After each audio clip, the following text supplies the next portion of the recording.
গঠনের সময় পরমাণুর বহিঃস্তরের ইলেকট্রনীয় কাঠামো পুনর্গঠিত হয়। এই পুনর্গঠনের সময় ধাতুর পরমাণু সর্ববহিঃস্থ শক্তি স্তরের থেকে ইলেকট্রন অপসারিত হয়। বাবা গো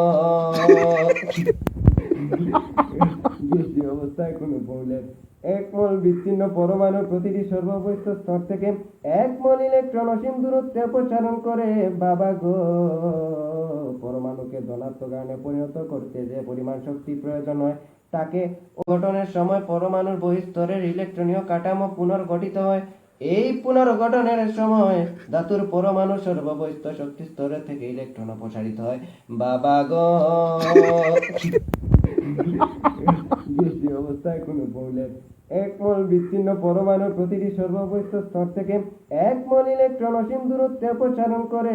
বাবা গো পরমাণুকে ধনাত্মক আয়নে পরিণত করতে যে পরিমাণ শক্তি প্রয়োজন হয় তাকে